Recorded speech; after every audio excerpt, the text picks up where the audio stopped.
Spicy meatball! This one is called He Said His Name Was David. And we begin. Okay. He said his name was David.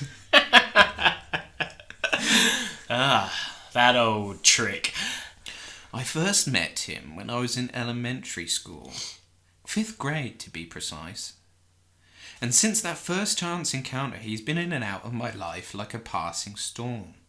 The first time we met, I was in a school field trip. I remember this so well because it was the first time I ever went on a school outing without parental supervision, and I was given the biggest scare of my life. Our grade went to a working farm a few counties over.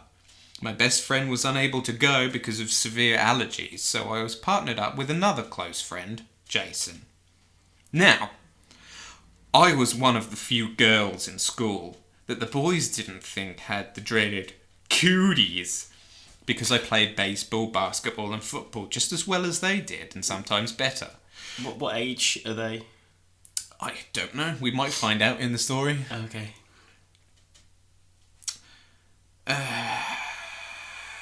Does it say it? Yeah. Elementary school, 5th grade, so Okay. between 0 and 10. This day, Jason and I decided that the big old barn that was not part of our tour needed exploring. So under the guise of going to the bathroom, we made our way to the biggest barn I'd ever seen to discover what secrets it held. There was a lock on the door, but it was left unlatched. So after I removed the open lock, Jason opened the oversized door just enough for the two of us to creep in. It was very dark and had that musty, locked up smell. Jason wanted to chicken out and go back, but not me.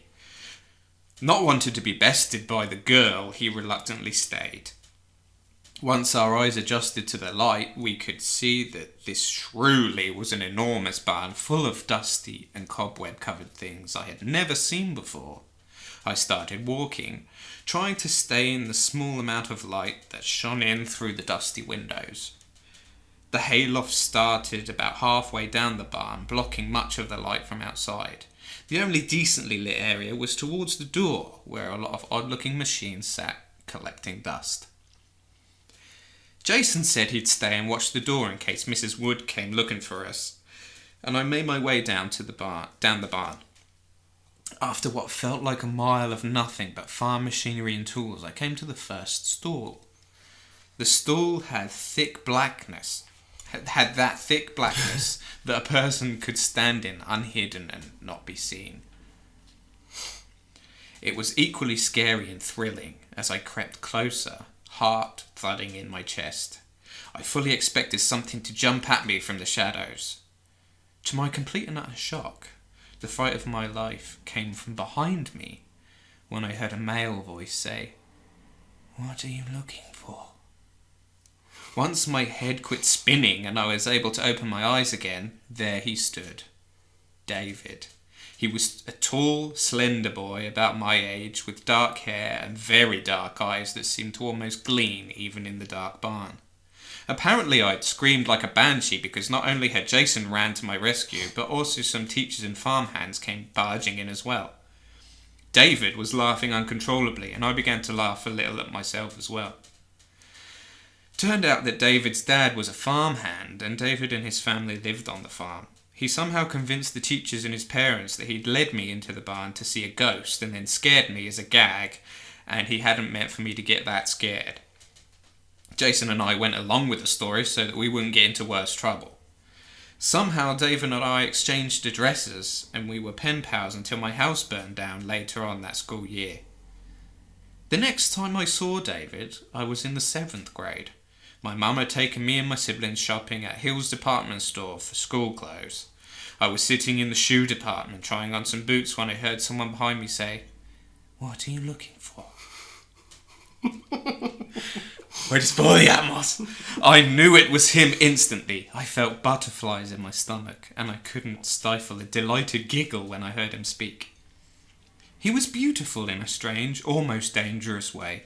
I don't remember giving him my phone number, but that evening he called me. I remember because my dad was very upset that a boy was calling to talk to me. That was practically unheard of back then.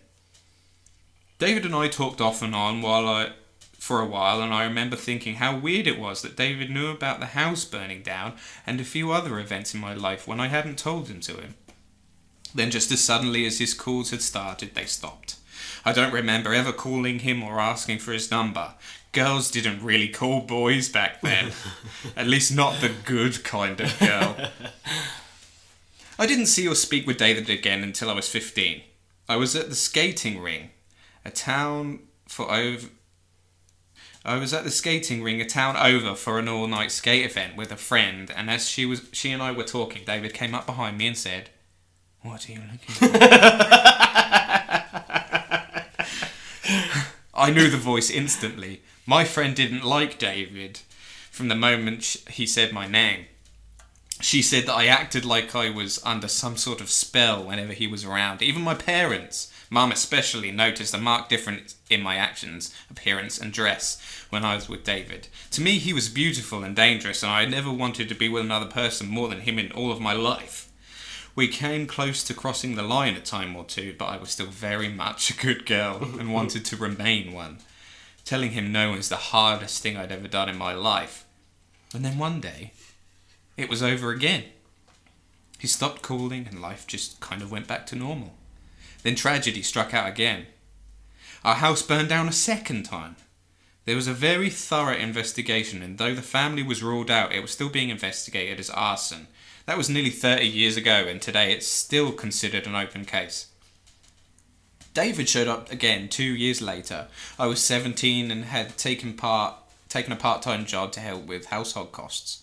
One night, near closing, David walked in. He was alone as always. And as soon as I saw those eyes, I remembered the big barn and I was hooked. I remember my supervisor asking me who that was, and I answered and said, "It's my David." She had said something about him being too beautiful to be anything by trouble. And just like that, he was back in my life. Each time our feelings and what transpired between us grew more and more intense. This time I was hooked, and more than ready to cross any lines that I had once considered forbidden. We had a passionate affair, and then just as suddenly as it started, he vanished yet again. Not long after, I was in a horrible car accident that took several months to recover. I was 21 the next time I saw David. I was living with a guy, and we'd gone out to a bar. My new beau had gone to get me a drink and left me standing looking out at the dance floor. David walked up behind me and again asked me, "What are you looking for?" I felt the same butterflies and saw the same gleam in those amazing eyes of his. I was instantly enthralled by his very presence, and more than anything wanted to be there with him again. We went out on the dance floor, and it felt like we were the only people in the room. Then my pager went off, and I remembered my date. I left David standing in the crowded dance floor and told my date that we needed to leave. He didn't want to go, so I called a cab. While outside waiting, David again came up behind me. He didn't speak, only began to stroke my hair. I can't explain what happened next, other than to say it was like a hallucination of some kind. It was like I was falling from outer space. It was dark and cold, and there was this horribly loud sound of air screaming past me. This lasted for several moments, and then I was still falling. The darkness lessened and gave way to sunlight. Then as it got brighter, there was a horrible pain in both of my shoulder blades. I felt like my shoulder blades were being pulled out of my back. I could feel the skin tear and give way. The pain was excruciating. Then there was the burning where my shoulder blades had been, and I was still falling. Suddenly it looked like the ground was shooting up at me, and I knew it was going to hurt when I hit. And then nothing. It was over. I was sitting alone on the curb outside of the bar, shivering cold and feeling very empty. 2 days later, I almost died of a drug overdose because someone had spiked my drink with heroin. While I was in the hospital recovering, I continued to have visions of David. I was alone one night, drifting in and out of consciousness, when I swear I saw David walk into my room. He whispered to me words I didn't understand, but I was comforted nonetheless. He lay beside me and held me and continued to whisper these strange words in my ear. The next thing I remember was being jolted awake for the morning shift nurse. David was gone and I never saw him in person again. For years I dreamt of him and remembered him, but with the passage of time, the intensity I felt towards him waned. Now, some 20 years since the last time I saw him, I really don't know who David was. I do know that any time he was in my life, I suffered some kind of tragedy or bad luck.